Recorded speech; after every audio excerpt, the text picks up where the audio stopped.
par perspective libre, j'avais interrogé Roberto Lavagna, l'homme qui a sauvé l'Argentine, l'homme qui a dévalué. Il avait fait un plan budgétaire dans lequel, quand l'Argentine reviendrait sur les marchés, on attendrait 6 mois pour lui reprêter parce qu'elle avait fait défaut. Lui, il a cru à la vengeance des marchés parce que M. Lamy, parce que des amis de M. Lamy, parce que toute cette oligarchie lui l'avait même menacé personnellement. Vous savez en combien de temps ils ont prêté à l'Argentine après son retour sur les marchés? 3 jours. Ce sont des affairistes. Et un affairiste ne peut pas se permettre la rancune.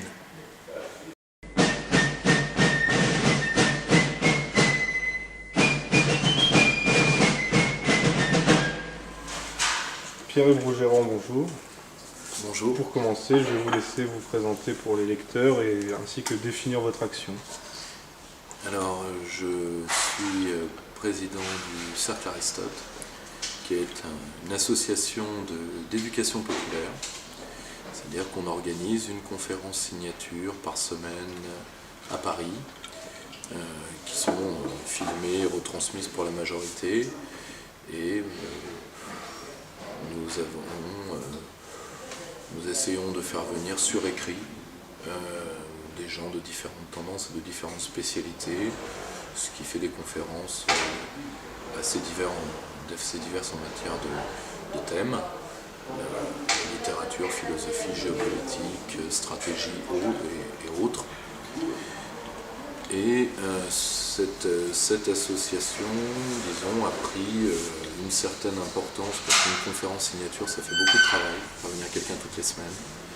Et à partir de cette association, on a sorti une revue, la revue Perspective Libre, qui va avoir en mai prochain son 11e numéro. De revue, elle est devenue maison d'édition maintenant, vu que nous sortons des ouvrages. Là, on en sort 4. Pourquoi Marx a-t-il échoué, de l'économiste Norman Palma. Vladimir Bonaparte Poutine, du philosophe Yannick Jaffray, sous-titré Essai sur les fondateurs de République. Le Marteau, qui est un roman initiatique de Jean Rochety, et Apocalypse du progrès, qui est un ouvrage d'histoire des idées de mon ami Pierre Delacôte. Et disons que je suis connu d'une partie de la blogosphère pour être également l'auteur de l'ouvrage Enquête sur la loi du 3 janvier 1973 par les éditions de Jardin des Livres, qui est revenu sur la fameuse affaire dite de la loi du 3 janvier et qui, en tout cas de l'avis majoritaire, pas de l'avis général, mais de l'avis majoritaire, a un peu clos le débat sur cette affaire-là. Grosso modo, je suis, en tout cas dans l'aspect militant de ma vie, je suis avant tout un dirigeant associatif, un directeur de revue, de maison d'édition et un auteur. Grosso modo, je fais ce qu'on appelle plutôt du métapolitique. Même si le terme n'est pas très bon. Alors on va parler un peu d'économie et de géopolitique. Dans une récente conférence sur l'impérialisme, vous expliquez que les États-Unis ont atteint l'imperium mundi dans les années 90 et vous précisez qu'ils ne le retrouveront jamais et que d'ailleurs aucun État ne retrouvera jamais cet imperium mundi. Est-ce que vous pouvez nous expliquer pourquoi? Alors, pour une raison qui est simple, qui est propre aux géopolitiques impériales. Si vous voulez, la plupart des empires meurent par une extension trop grande de leur ligne de front par rapport à leur capacité logistique. C'est en partie de ça, je dis bien en partie, parce que Rome est morte de plusieurs choses. Elle est morte d'une crise financière, elle est morte de plusieurs choses. Et elle est morte surtout d'un non-renouvellement militaire. Or, les États-Unis ont été le seul empire indiscuté après la chute de l'Union soviétique. Ils avaient ce que Brzezinski appelle les 4 grands pouvoirs, économiques, militaires, diplomatiques et culturels. Ils les avaient à un stade où personne ne les a eus avant eux. C'est-à-dire qu'à travers la monnaie du monde, qu'est le dollar, ils peuvent orienter le droit mondial. La monnaie, c'est du droit objectivé. L'arme culturelle, je ne vous fais pas un dessin. Donc, à travers l'armée culturelle, vous avez l'ingénierie des perceptions. Et donc, vous pouvez mettre vos mots et vos images dans la tête de vos potentiels concurrents, voire de vos potentiels ennemis. Et quand vous définissez les canons d'une époque, fondamentalement, quand vous faites sentir à l'ensemble du monde qu'il est barbare et qu'il doit vous ressembler pour atteindre un certain niveau de civilité, vous avez gagné d'un certain côté. Moitié du budget militaire mondial et réseau diplomatique le plus dense, appuyé en plus sur la puissance de la langue anglaise.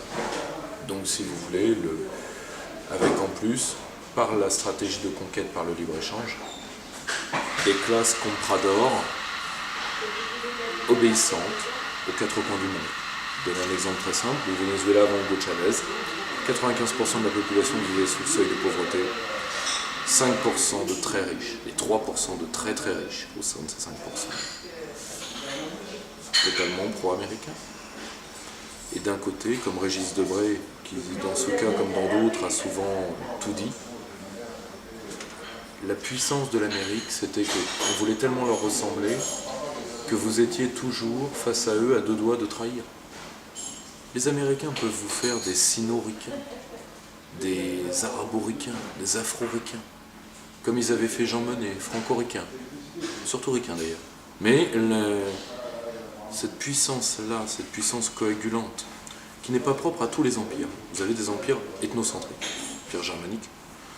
Mais les Américains, parce qu'ils ont défini leur mode de vie en patchwork, c'est-à-dire grosso modo, vous pouvez être américain, un serment au drapeau, la Constitution, vous n'avez même pas besoin nécessairement de comprendre l'anglais ni de le parler, il n'y a pas de culture à apprendre, etc. Vous pouvez devenir américain très rapidement si vous voulez. Et ce faisant,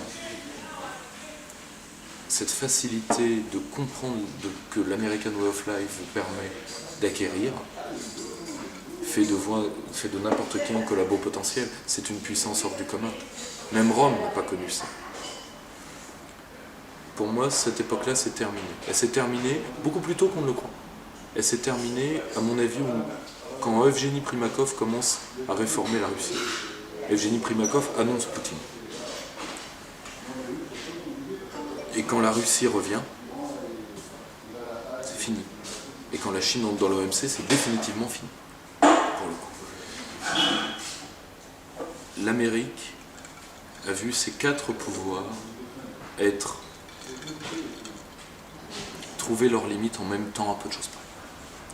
Elle s'est rendue compte que sa théorie du zéro mort a rendu inopérant l'armée la plus puissante que le monde ait connue. Simple, hein, Mogadiscio. Quand les Américains, pour un seigneur de guerre, perdent, je crois, 2 ou 3 hélicoptères Faucon Noir, plus, je crois, 16 soldats à peine, l'opinion américaine se retourne contre Clinton, alors que celui-ci, pour se venger ses hommes, a balancé 3 bombes au centre de Mogadiscio qui ont tué 6000 personnes, dont tout le monde se fout d'ailleurs. Et, vous voyez, 16 personnes. Je crois qu'il a perdu entre 16 et 20 soldats. L'opinion ne veut plus. Cette intolérance à la mort fait que n'importe quel outil militaire, ou alors il faut le robotiser entièrement, ce qui est impossible. Vous pouvez utiliser les drones, mais vous ne pouvez pas tout faire aux drones. Les drones, c'est pour la surveillance et les assassinats. Point. La collecte de données et l'élimination ciblée. Et 2 ou 3 utilisations plus techniques. Mais fondamentalement, l'armée américaine est un géant pied d'argile. Ça se voit dans les campagnes ratées que sont l'Irak, l'Afghanistan, c'est une catastrophe. L'Irak, c'est une catastrophe. Citez-moi une guerre depuis la guerre de Corée que les Américains ont gagnée. Et ne citez pas Panama, c'est pas une guerre, ça. C'est pas une guerre, c'est une promenade de santé améliorée. C'est comme si vous me disiez que quand Blackwater, à l'époque, l'Académie s'appelait encore Blackwater, je crois, débarque à Haïti, que c'est une victoire militaire. Faut pas déconner, quand même. Faut être sérieux dans la vie.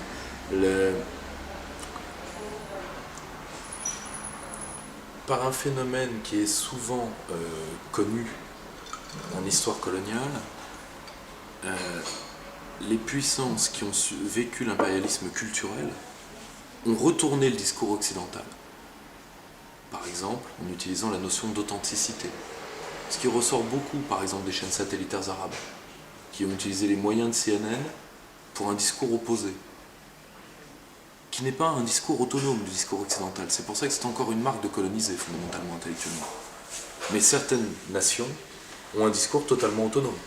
C'est largement le cas de la Russie de Vladimir Poutine, et c'est de plus en plus le cas de la Chine. Donc, si vous voulez, et n'oubliez pas qu'en termes d'ingénierie des perceptions, même si c'est à usage purement interne, ce qui produit le plus de films aujourd'hui, c'est pas Hollywood, c'est Bollywood, c'est les hindous, même si pour eux, c'est à titre uniquement interne. Mais l'Occident n'est pas entré dans leur prix. C'est ça le prix. Bon. Et on ne peut pas aller beaucoup plus loin, sauf à utiliser, si vous voulez, l'empire du management, tout ça. On ne peut pas aller beaucoup plus loin en termes d'ingénierie des perceptions sans passer par le contrôle direct. C'est-à-dire par l'utilisation de procédés qui sont beaucoup plus proches de certains mythes militaires comme le lavage de cerveau ou autre. Donc si vous voulez, l'arme hollywoodienne telle qu'elle est actuellement, elle va peut-être se renouveler dans l'avenir. Aujourd'hui, c'est limite. L'arme diplomatique, les Américains ont pris de très sérieux revers en pleine figure, dont l'Irak est le plus éclatant, mais c'est pas le seul. Ils se sont empêtrés, ils s'empêtrent en Syrie, ils s'empêtrent en Ukraine. Alors en Ukraine, c'est pas totalement leur faute, ils suivent la Reich chancelière, bon, elles s'empêtrent aussi. Et surtout, ils reculeront en mer de Chine, qui est l'une des zones majeures des conflits de l'avenir. Ils reculeront, nécessairement. Et le pouvoir technologique qu'ils ont, oui, ils ont encore 10 ans d'avance sur bien des choses. Mais leur pouvoir technologique ou techno-économique a été détruit par leur voracité. N'oubliez pas que à la base, c'est un peuple protestant qui a le goût du travail, etc. Aujourd'hui, c'est devenu un peuple de jouisseurs qui vivent par Wall Street. Wall Street, il n'y a pas de travail. C'est pas de l'économie créative. Vous n'êtes pas chez Schumpeter, vous n'êtes pas chez Eric Reinert. Là, vous êtes chez des gens qui ne jouent même pas avec des chiffres, qui laissent la machine jouer à la nanoseconde avec des chiffres. Trading à haute fréquence. On est très très loin des valeurs que l'Amérique a toujours dit être ses valeurs fondatrices. À tort ou à raison. On est très loin. Mais fondamentalement, je ne vois pas comment ils vont se sortir de ça. Quand vous voyez les indicateurs, je vais vous donner un indicateur simple. La Chine produit plusieurs dizaines de milliers d'ingénieurs par an. La France, 20 000 je crois, quelque chose près. Les États-Unis, moins de 8 000. Alors on peut investir beaucoup dans le... Ça ne veut pas dire, moi je ne suis pas dans le discours les États-Unis vont mourir, c'est pas ça. Un pays qui a plus de 3% de PIB en recherche et développement ne meurt pas. Pas ça. Si vous voulez, il faut sortir à tout prix de cette pensée, soit on domine tout le monde, soit on n'est que dalle. La Corée du Sud a une politique autonome et elle n'est pas que dalle. Et elle n'est pas que dalle. Si vous voulez, ces pays-là ne sont pas rien. Un pays qui domine, certes, il a des facilités. La dernière grande facilité des États-Unis, c'est le dollar. Ça, c'est vrai. Mais les États-Unis vont pas, si vous voulez, c'est pas Mad Max. Ils vont pas devenir... voilà, ils vont pas retourner à l'âge de pierre en 15 jours, 3 semaines. C'est pas du tout comme ça que ça va se faire. Ils vont rétrograder.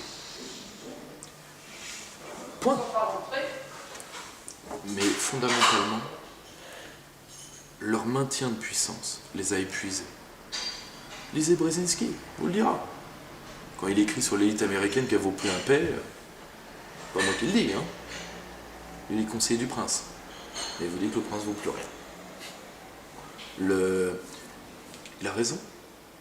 Les campagnes électorales aujourd'hui, c'est très simple. Aux États-Unis, c'est celui qui met le plus d'argent est élu. Pour l'instant, il y a eu Et fondamentalement, même s'ils sont encore capables de gros coups diplomatiques,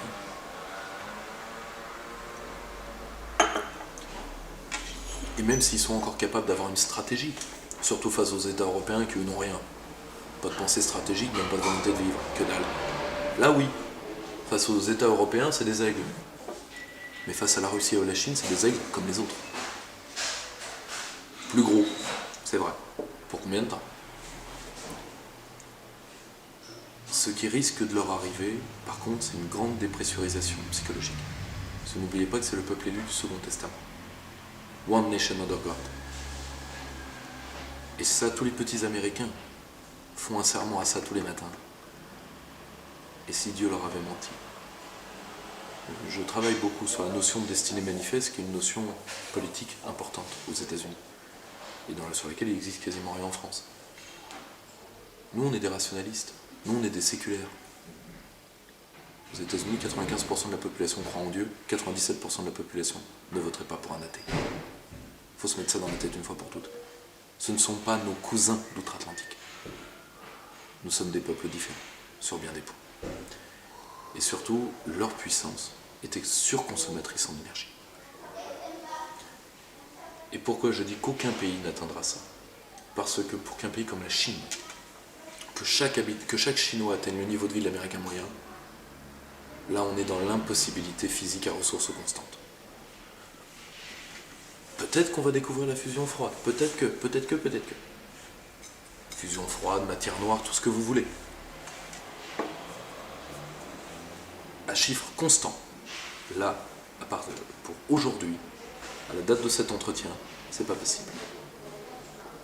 C'est pas possible, et la Chine qui a toujours dit avoir un marché intérieur de 300 millions d'âmes, aujourd'hui on se rend compte que c'est un marché intérieur de 90 millions de personnes, à tout casser. Alors on dit, la Chine va booster son marché intérieur. Oui, ça se décrète pas comme ça, hein, le niveau de vie et de la population.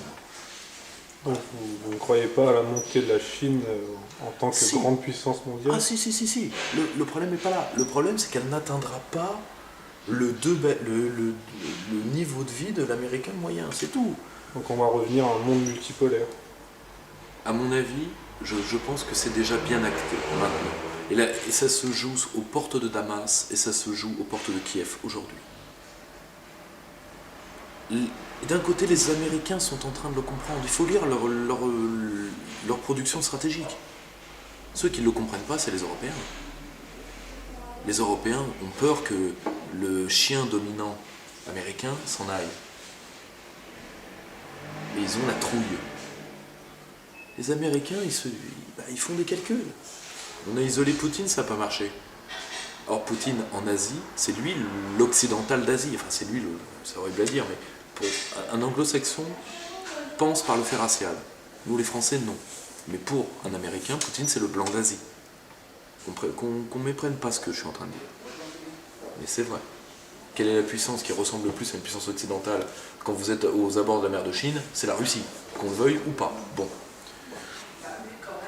Et une partie des stratèges américains se demandent et si on calmait pas le jeu avec Poutine? Parce qu'ils ont plusieurs diplomaties, au moins 4. Celle du Congrès, celle de la présidence, celle du département d'État, celle du Patagone. Et au sein de ces 4 diplomaties, ils ont des groupes de pression qui sont plutôt sur telle ligne ou telle ligne. Ce qui leur fait une stratégie mouvante avec des buts qui sont toujours les mêmes. Se maintenir à tout prix. Mais ils peuvent évoluer stratégiquement rapidement. Ils ne sont pas idéologues comme le sont les Européens, comme le sont les braves journalistes du Courrier International qui, après avoir fait Poutine en vampire, là, viennent de sortir une couverture à pas piquer des hannetons, vous l'avez en Vito Corleone. Qu'ils essayent avec un dirigeant d'une autre nationalité, ils pourront tomber sous les lois qui limitent la liberté d'expression en France. Ça me fera bien marrer. Parce que Poutine, comme tous les Russes, on a le droit d'en faire ce qu'on veut. Mais fondamentalement, les Américains aujourd'hui savent que s'ils affrontent la Chine, parce qu'aujourd'hui c'est leur obsession stratégique, la Chine 2050, ils ne pourront pas se taper les Russes et les Chinois en même temps. Ils n'en ont plus les moyens, ils le savent très bien. Donc c'est soit l'un, soit l'autre. Quand vous lisez le dernier ouvrage de Brzezinski, qui n'est pas encore traduit, c'est ce qu'il vous dit. On ne peut pas affronter les deux à la fois. Alors la Chine sera puissante, c'est indubitable. Mais elle redeviendra la première puissance parmi d'autres puissances. La Chine, elle est forte par une certaine agressivité, mais elle est surtout, la Chine avant tout est forte par sa taille. Mais avant tout, la Chine est un problème, pas pour nous, mais pour elle, en termes de logistique. Imaginez ne serait-ce que les réseaux d'adduction d'eau dans une ville comme Pékin. C'est au-delà de ce que même Bouygues est capable de construire. C'est pour ça qu'il y a des quartiers qui ne sont pas encore raccordés à l'eau. Vous imaginez, je vous rappelle que 80% du territoire chinois est inhabitable. Des aires de glace au plateau. Ça veut dire que vous avez sur une bande de terre, il y a quelqu'un qui connaît très bien ce monde-là, je vous renvoie à ces vidéos, qui est quelqu'un de très bien, qui s'appelle Hervé Juvin. Je peux vous dire qu'il y a beaucoup de boîtes qui n'envoient plus d'expatriés avec enfants en Chine, de peur d'être traînés en justice par les parents le jour où le gamin aura une maladie pulmonaire. Ce qui arrive de plus en plus aux petits Chinois. D'ailleurs, l'actuel président du PC Central avait une, même si c'est un homme très très mesuré, d'ailleurs il a fait toute sa carrière en le voyant, qu'on le connaît. Il a eu une phrase terrible un jour. Il a dit « Et si la Chine était morte avant d'être riche ?» Parce que la Chine sera puissante. Mais est-ce qu'elle sera riche? Pas dit. D'un point de vue environnemental et énergétique, pas dit. Voilà. Mais surtout, ce que moi je veux éviter, c'est qu'on nous fasse le coup de l'Europe intégrée contre le péril jaune. La Chine a des volontés agressives en termes de captation de technologie, d'espionnage industriel. Oui. Et alors? L'Allemagne aussi. Les États-Unis aussi. Il n'y a pas de raison de remonter. C'est terminé, capitaine Denry. C'est terminé. Péril jaune, c'est terminé. La multipolarité se repose sur une notion diplomatique qui est très présente dans la pensée hindoue, qui est la notion de tempérance. Il faut prendre les Chinois tels qu'ils sont, avec leurs problèmes. Alors oui, ils en rajoutent du coude, ils sont forts en gueule, ce que vous voulez. Mais ils ne sont pas le premier problème stratégique de la France. Et moi je refuse, comme certains milieux de la défense le veulent, qu'on me fasse le coup, comme on n'ose pas regarder les Américains dans les yeux et comme on n'ose pas regarder les Allemands dans les yeux, de reconstruire une certaine fierté occidentale sur le dos de la Chine. En tout cas, ça sera sans moi. Parce que ça, c'est la dernière escroquerie à la mode. Et concernant la Russie, quel rôle va-t-elle jouer dans les 10 prochaines années? Ça va dépendre ça va dépendre de comment on va mordre la main de Vladimir Poutine. Poutine, alors attention, il ne faut pas se méprendre sur l'eurasisme de Poutine. Parce qu'il y a des gens, Douguine, tout ça. Oui, Douguine, ça existe. Les vieux croyants, ça existe en Russie. Les Eurasiens, ils existent depuis 2 siècles et demi en Russie. Mais pour Poutine, il faut que vous compreniez une chose. Poutine a vu mourir 2 fois la Russie. Il l'a vu mourir en 1991, la chute de l'URSS. Il était attaché militaire en Allemagne à cette époque. Et il a failli être lynché avec tous les membres de l'ambassade du RSS en Allemagne de l'Est. C'est décrit dans ses mémoires. C'est un événement traumatique pour lui. C'est pour ça qu'il veut l'État. Il veut que l'État russe soit fort. C'est un événement traumatique pour lui. Hein, il le dit, il est conseiller militaire de l'ambassade, il appelle les gardes de l'ambassade, personne ne répond. Il appelle l'armée, personne ne répond. Et il y a les Allemands au courage retrouvé après avoir été occupés 40 ans sans moufter. Eux, nous on a moufté quand on a été occupés 4 ans. Eux, non, quasiment pas. Et là, devant 5 personnes dans une ambassade, le peuple allemand a retrouvé son courage. C'est facile hein, de lâcher 5 mecs. Il l'a vu mourir là, et il l'a vu mourir à la crise de 98. Donc, Poutine utilise l'aspect eurasiste comme d'autres discours sur le nationalisme russe, sur l'église orthodoxe, etc., pour refaire une grande identité russe, qui est à la fois un modus intellectuel pour son régime, mais également ce dont la Russie avait besoin. Regardez l'action qu'il a fait par rapport à l'hymne et au drapeau. Il a repris le drapeau russe, mais il a gardé l'air de l'hymne soviétique. Il en a changé les paroles. L'union des mémoires, ce qui est de toute façon en accord avec la mentalité de l'orthodoxie. C'est très difficile de culpabiliser un orthodoxe. Parce que dans l'orthodoxie, une fois qu'un homme est mort, il est mort. Le pardon se joue ailleurs. Donc c'est pas un Français qui n'a plus de catholique que la culpabilité, dont on peut venir le gratter avec différentes époques de son histoire. En orthodoxe, ça marche pas comme ça, culturellement.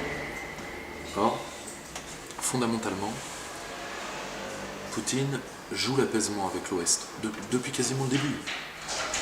Il a utilisé le 11 septembre pour faire une paix blanche par rapport à la guerre contre le terrorisme, car il faut savoir que le terrorisme caucasien et tchétchène était une arme des Turcs, des Anglais, des Américains contre la Russie, ce sur quoi les Américains ont dû se retirer quelque peu, les Turcs et les Anglais jamais. Jamais. Mais les Américains s'en sont retirés au nom de la lutte contre le terrorisme, que Poutine a utilisé très intelligemment. Il a tenté l'apaisement avec l'Europe. Relisez ses déclarations, dont certaines sont parues dans le Spiegel, à plusieurs reprises. La seule chose, c'est qu'il n'a jamais eu de main tendue. Il a gardé la main ouverte. À force de vous faire cracher au visage, à la fin, la main, vous la fermez. Il n'est pas plus con qu'un autre. Puis surtout, il a la puissance, et il a la volonté de puissance. À prendre dans le sens réel et philosophique du terme. La volonté de la puissance et la volonté de perdurer dans son être. Chez Nietzsche. Pas du tout, c'est pas du tout un truc de Nasbrock et de Bâle. Poutine, c'est ça. Alors soit il va aller directement vers l'Asie, parce que à la fin, quand on voit maintenant on en est à fomenter des révolutions colorées avec les skinheads de Svoboda, il faut arrêter de déconner. On a vidé les tribunes des hooligans pour pouvoir monter une opération comme celle-là. La Reichschancelière n'a pas à être très fière de son action. Et d'avoir utilisé les habituels, quoi.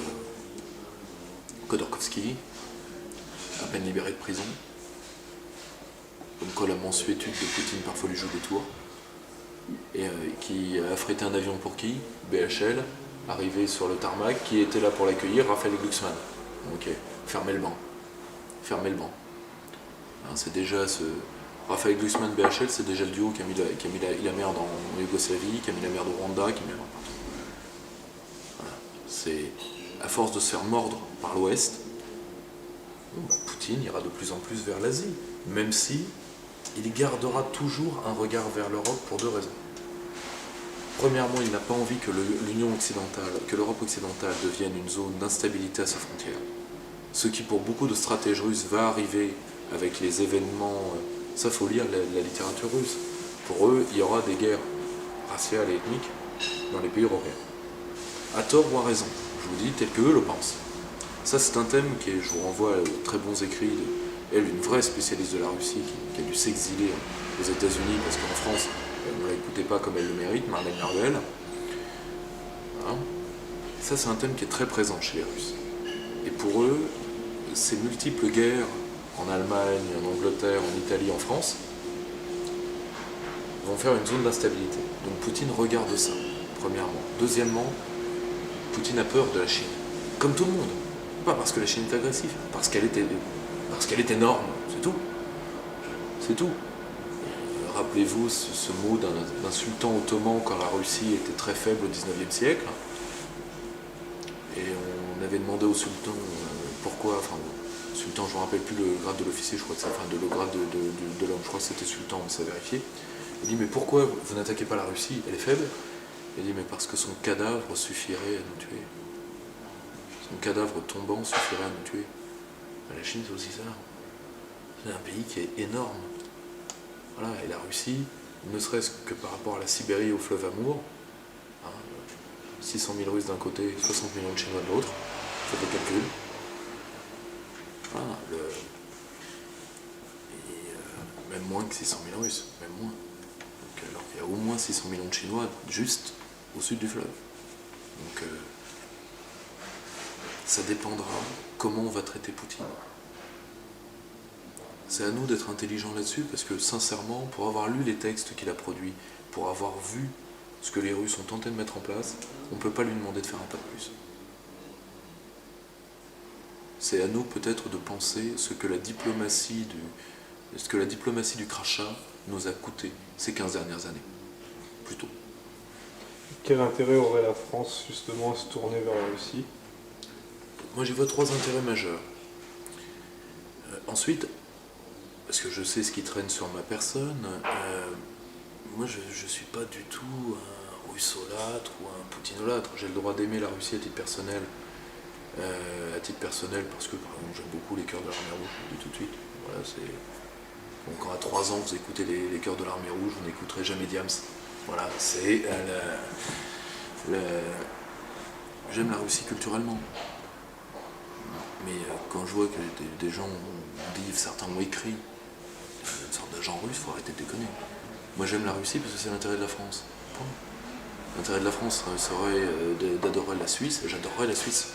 D'ailleurs, j'aime beaucoup la Suisse. Pourquoi c'est l'intérêt de la France justement? Pour au moins 3 raisons. Premièrement, il faut enserrer l'Allemagne. À tout prix. Parce C'est que. la stratégie de revers Bien sûr. typiquement française. Exact. Il faut enserrer l'Allemagne parce que l'Allemagne redécouvre en même temps que l'hiver démographique son agressivité naturelle. Je vous renvoie à un très bon ouvrage, France-Allemagne, la rupture, d'Alain Favaletto, parce qu'il y a beaucoup de gens qui aiment beaucoup l'Allemagne, il y a de plus en plus de gens qui aiment l'Allemagne au fur et à mesure que les Français parlent moins en moins allemand. Moi j'ai la chance d'avoir des germanistes dans mon équipe, donc je sais exactement ce que les Allemands écrivent. Et j'invite les gens à s'en méfier. Quelqu'un que d'ailleurs vous avez interrogé, très intéressant là-dessus, Pierre Hillard. L'Allemagne, et c'est la pensée germanique, ne peut pas concevoir la notion d'allié, même temporaire. C'est soumis ou non soumis. Moi j'ai négocié en face des Allemands. Donc on ne vient pas me dire que je les connais pas, je les connais mieux que la plupart des gens dans le camp national qui les aiment. Et qui les aiment pour de mauvaises raisons, en général. Or, premièrement, il y a ça. Deuxièmement, nous avons besoin de jouer la carte eurasienne dans le cadre d'un retour de la diplomatie française, au même titre que d'autres.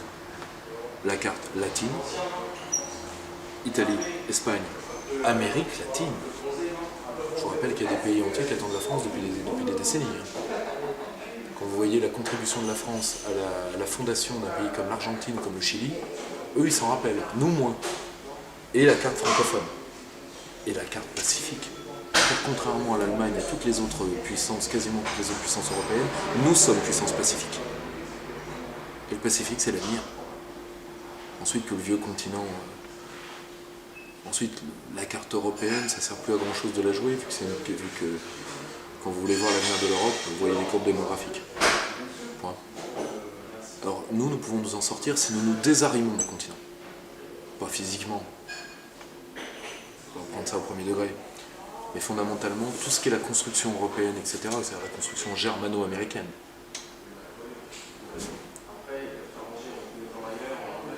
C'est de ça dont on doit sortir. Et la carte eurasienne est une des cartes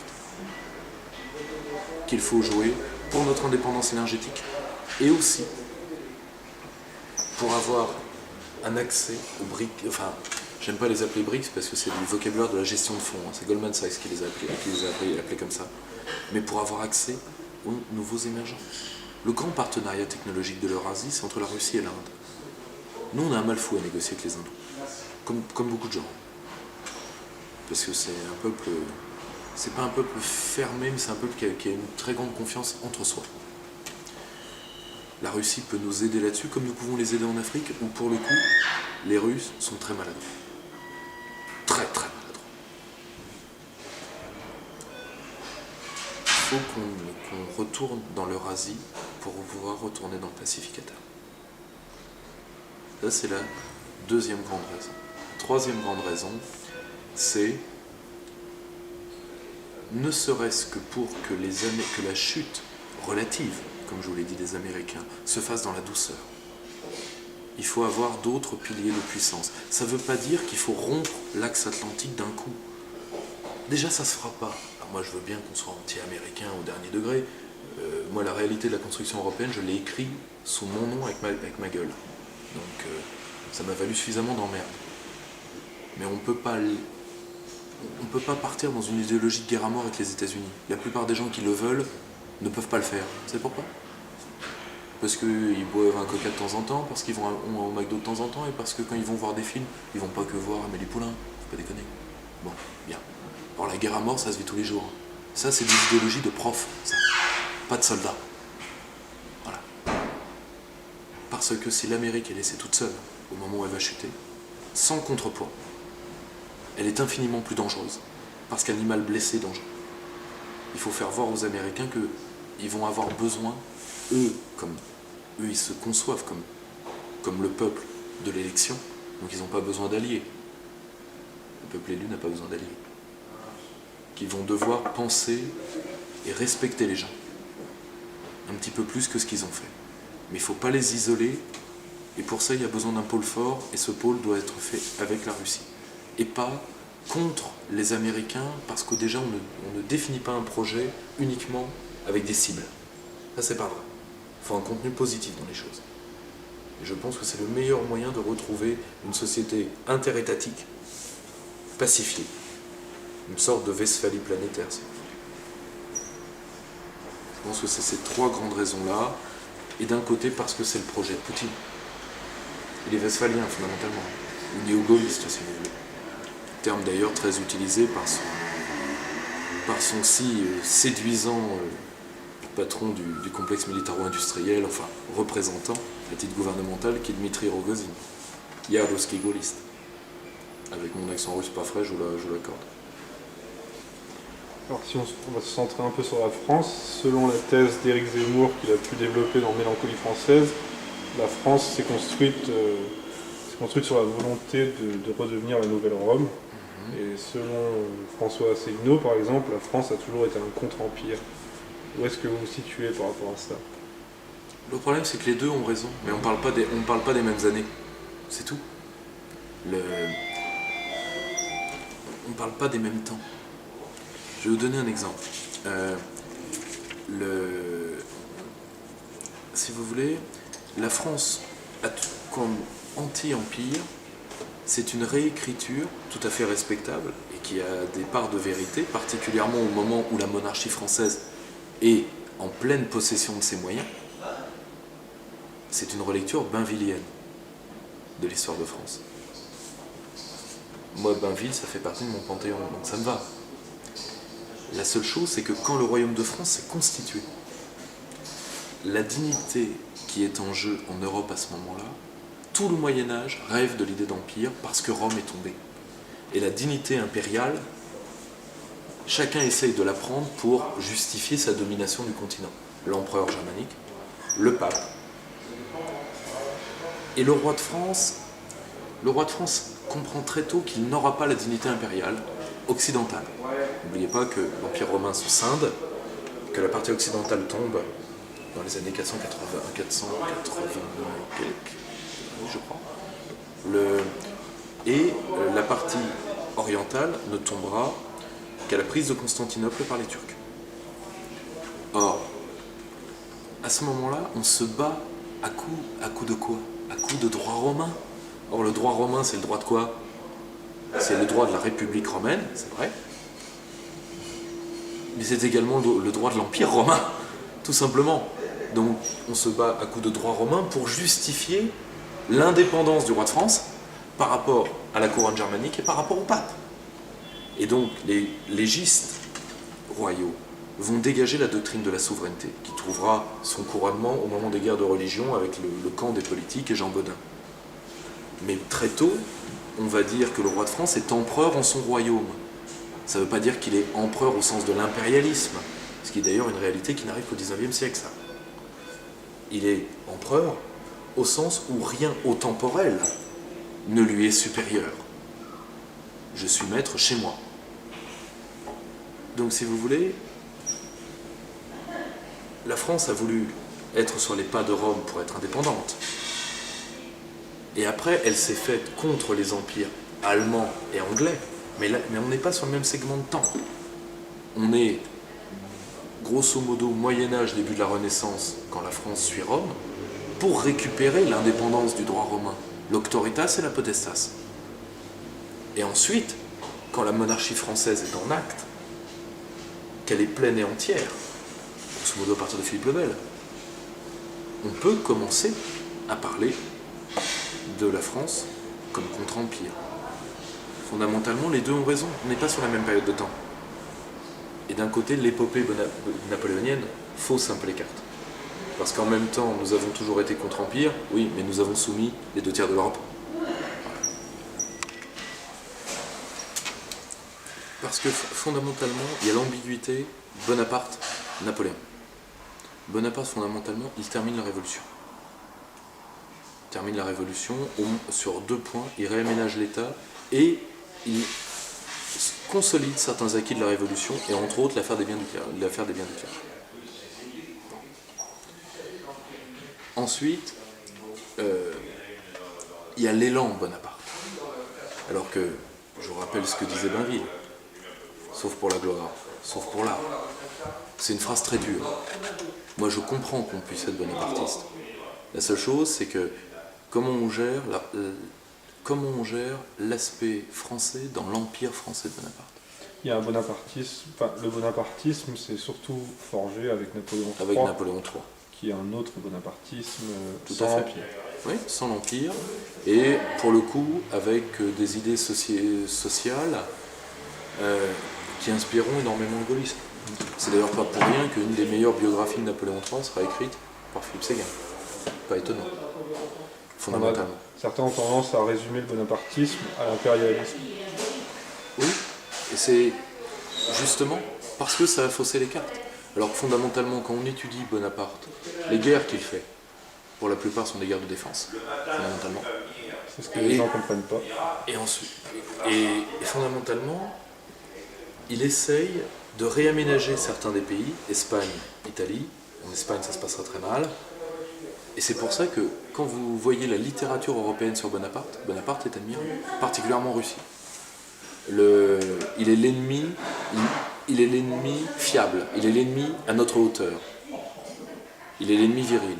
Il n'est pas si vous voulez voir le contre-exemple, par exemple, pour les Russes, demandez-leur de vous parler de l'ennemi allemand. C'est pas la même admiration. Là, c'est l'ennemi vil. Parce que c'est les... Pour eux, la dernière fois qu'ils ont frotté les Allemands, c'était les Einsatzgruppen. Quand même. Alors, des gens qui liquident hommes, femmes et enfants. Bon.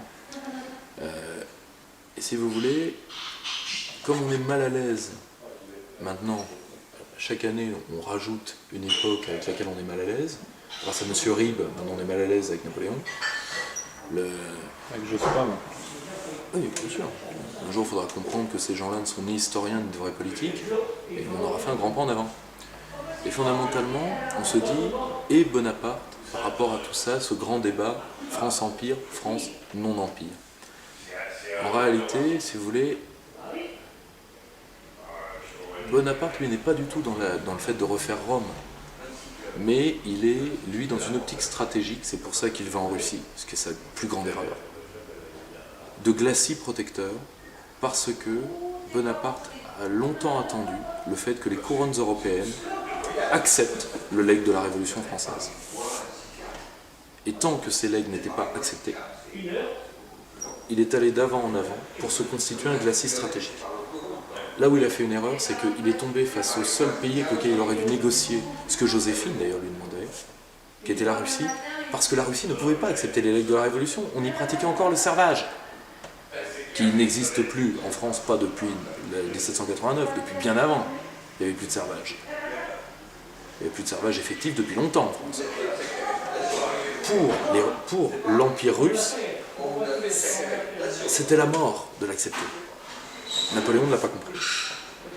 Mais fondamentalement, la période napoléonienne, comme c'est un empire de défense, vous me direz, tous les empires débutent par la défense, Rome aussi. Mais Rome, à un moment, quand vous avez conquis des territoires énormes, vous vous posez la question. Le seul empire par construction de l'époque moderne, c'est l'Empire américain et l'Empire britannique. Mis des pièces.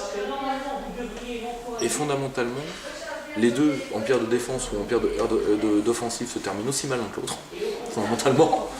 Et on peut dire que tous les empires se terminent mal, quelque part. Ils se terminent mal pour une raison qui est simple, c'est que vous devez maintenir, comme vous n'avez pas de frontières, vous avez un limesque, une ligne de guerre. Donc vous devez maintenir l'offensive. Et ça, c'est pas possible. Aucun peuple ne tient ça. Et surtout, quand les conquêtes coloniales fait que vous avez une classe comprador impériale, ce qui a terminé Rome. Mais Rome, il y avait moins de 10% de Romains dans les légions à la fin de l'Empire. Bon, ok. Rideau.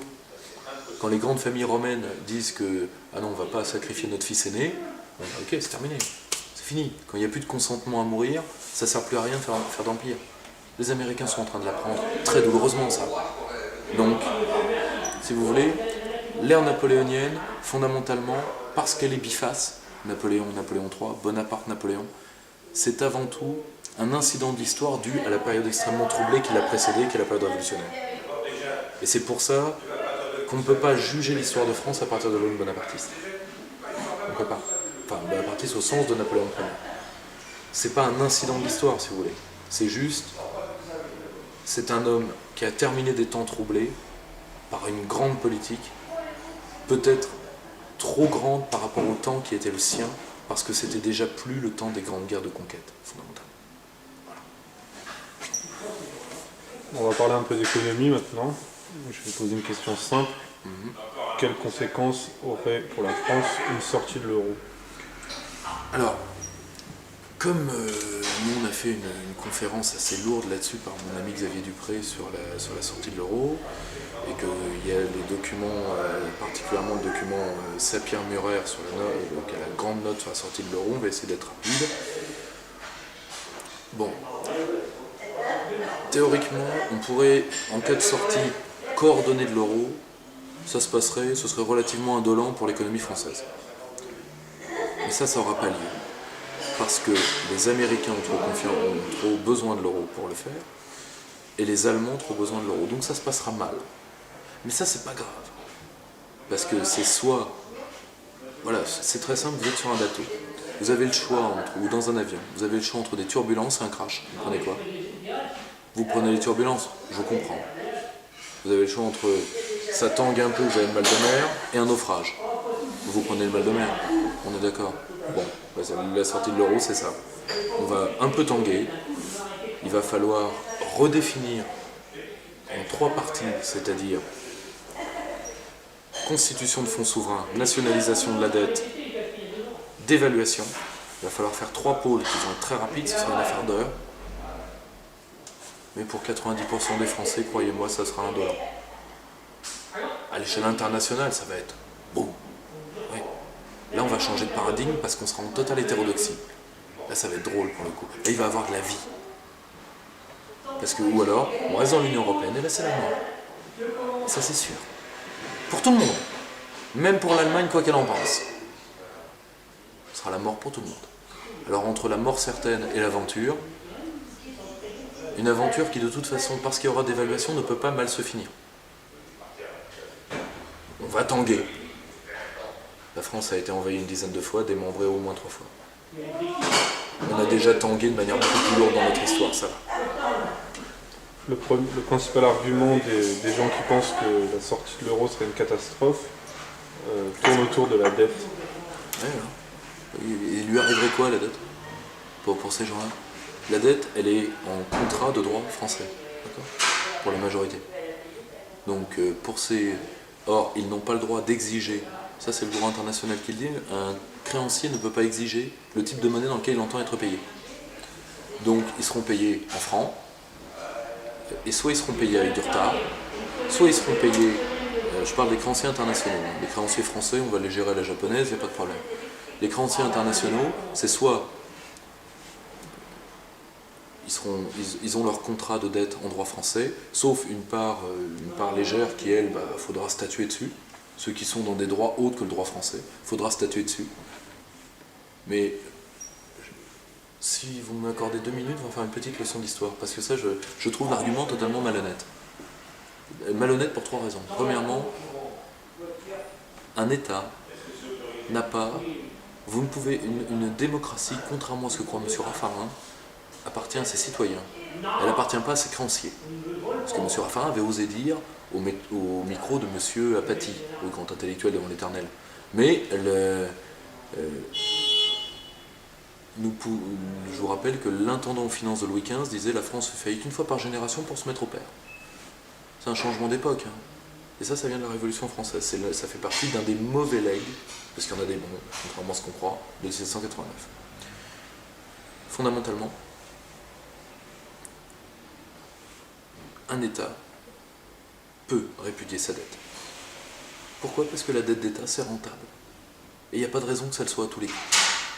De temps en temps, une dette, ça doit être risqué. C'est drôle d'ailleurs.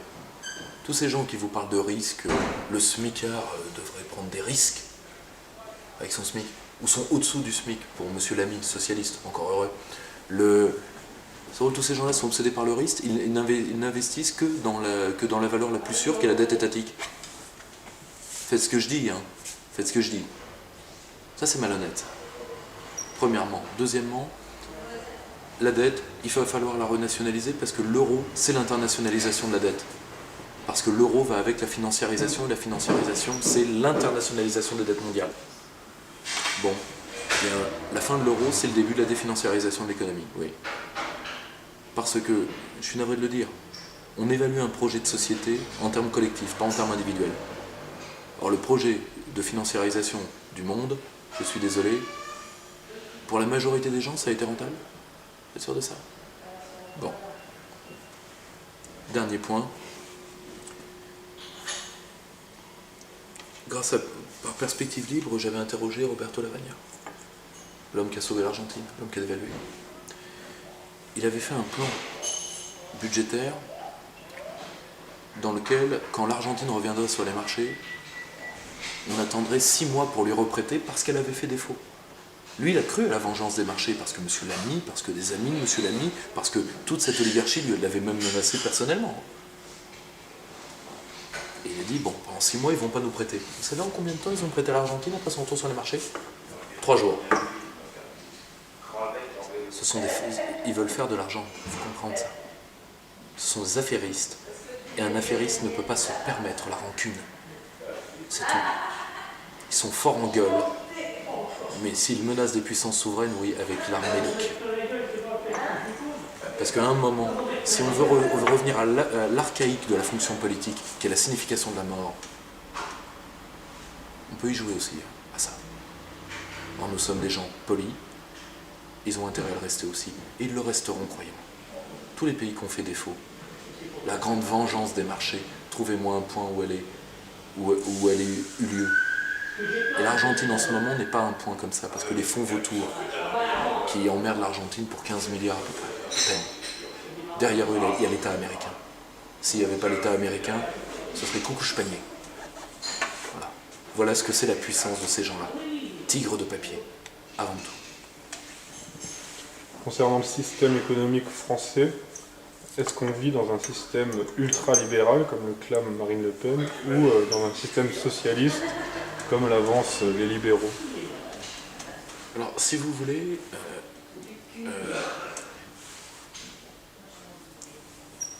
essayons d'avoir un minimum de définition conceptuelle.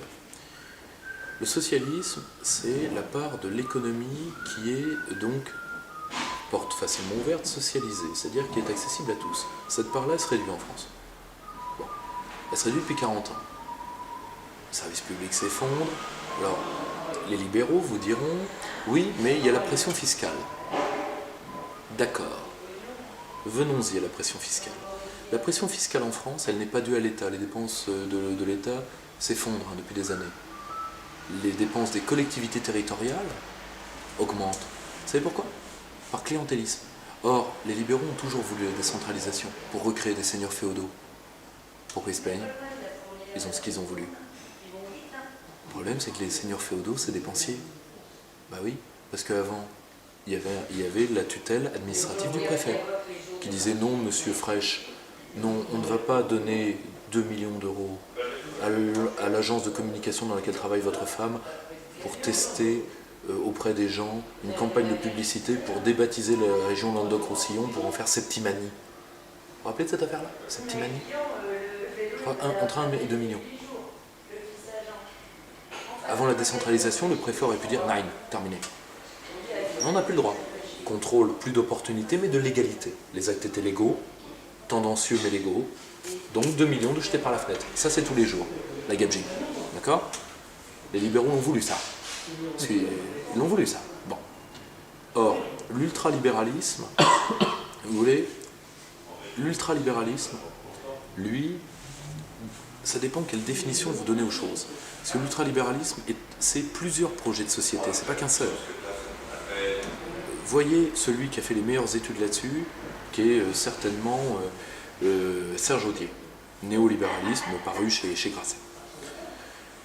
Le courant néolibéral et ultralibéral, c'est plusieurs dizaines de chapelles qui entre elles se détestent. Celles qui ont gagné sont celles qui ont commué leur haine de l'État par une reprogrammation de l'État. Je m'explique.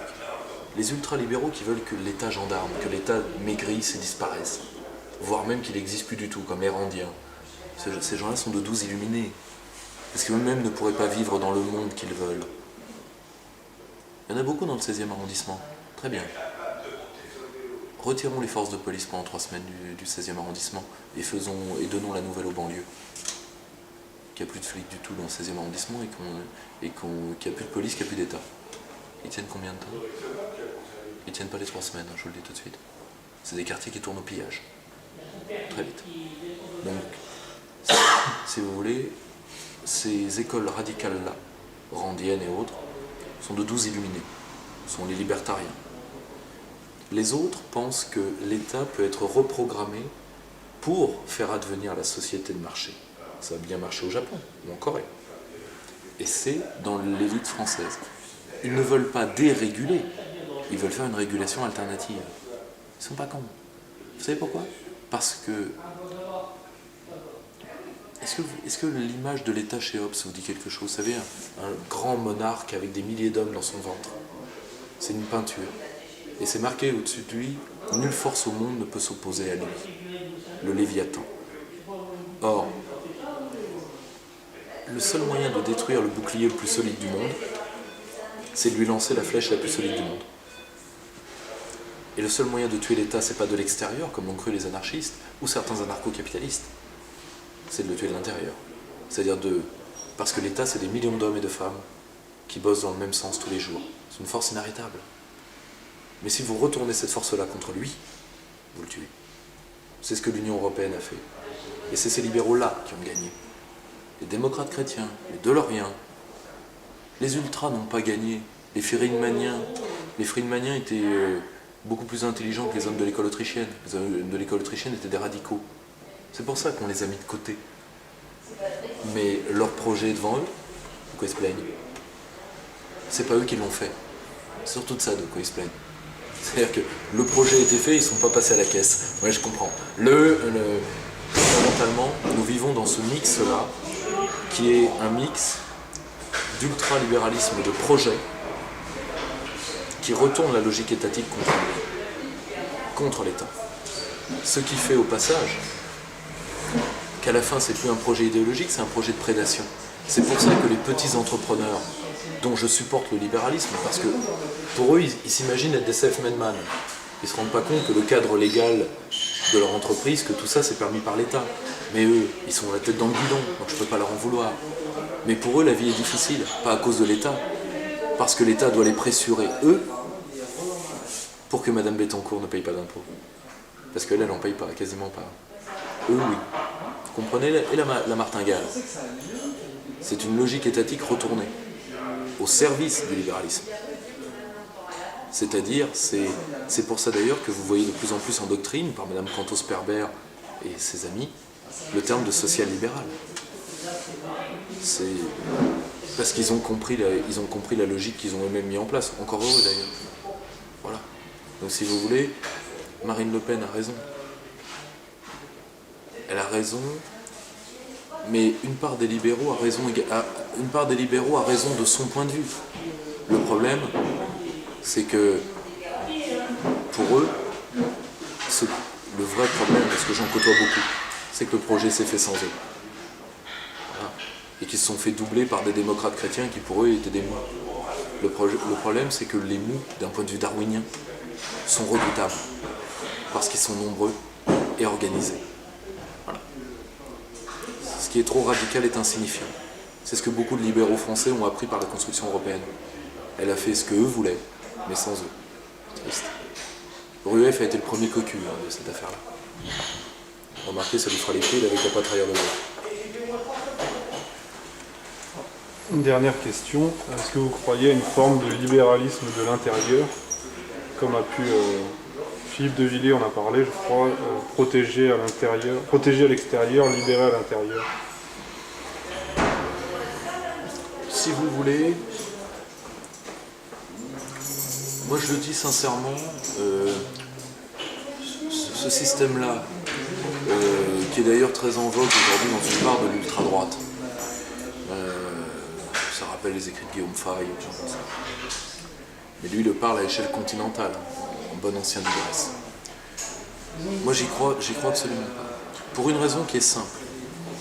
Philippe de Villiers, ce qui est drôle d'ailleurs, et ça se voit aussi, la vacuité des conseils qu'il avait, est quelqu'un qui voulait être libéral-conservateur. En libéral-conservateur,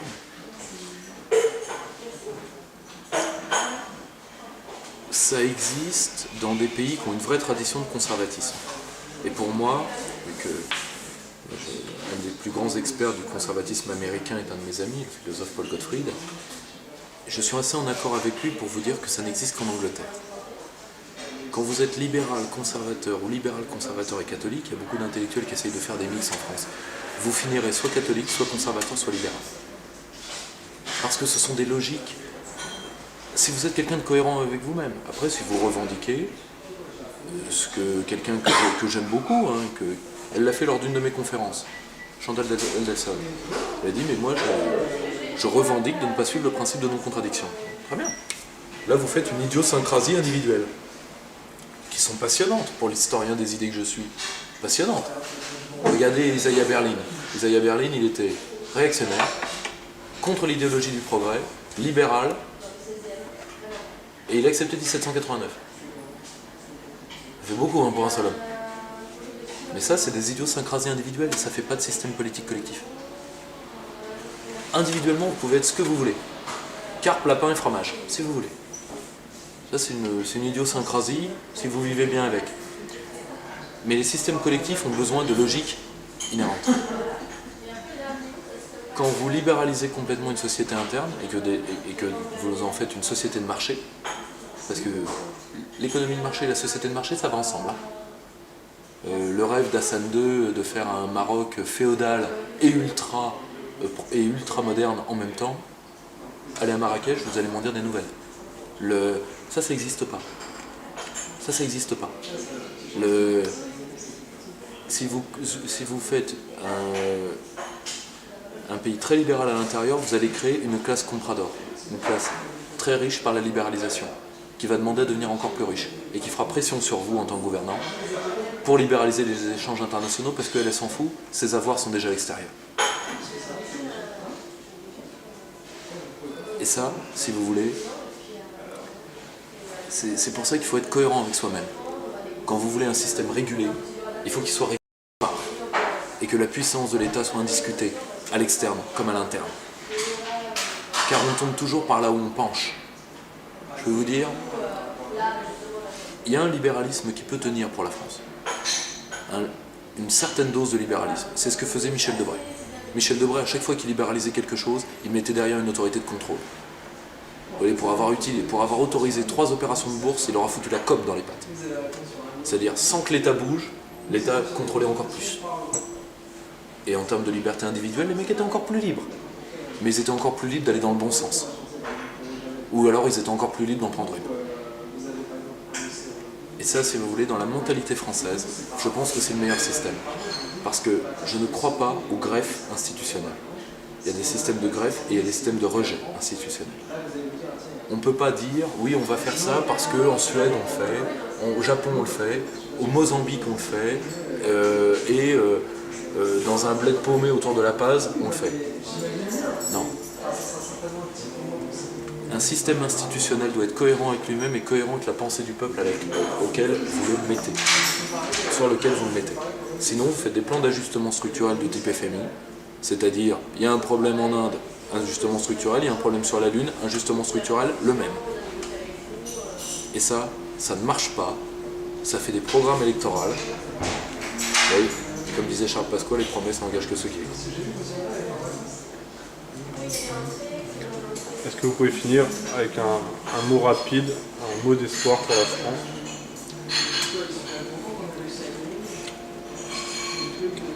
Il y a un homme très bien que j'aime beaucoup qui tient un site qui s'appelle Dede Fanza. C'est un très bon analyste stratégique de la question américaine. Et lui, il connaît très bien les Américains. Il le dit souvent, les Américains n'auraient certainement pas survécu à la période 1870, 1914, 1940. 2 défaites, une boucherie. Nous sommes battus avec plus de la moitié du monde, nous Français. Comptez les années de paix dans l'histoire de France. Pas tant que ça. Nous avons été démembrés, envahis. Nous avons failli disparaître un certain nombre de fois. Nous sommes toujours là. Et comme le disait Pierre Boutan, qui est quelqu'un dont j'aime énormément le souvenir et l'œuvre, Pierre Boutan écrivait dans La Nation française: à tous ceux qui pensent que la France est morte, la France vous enterrera. Et la France nous enterrera tous. Et à titre personnel, je souhaite que la France m'enterre. Parce que j'aurais pu la passer comme mon père me l'a transmis. Et fondamentalement, tous ceux qui ont annoncé que la France était morte, comme les gens irremplaçables, il y en a plein les cimetières. Nous sommes toujours là.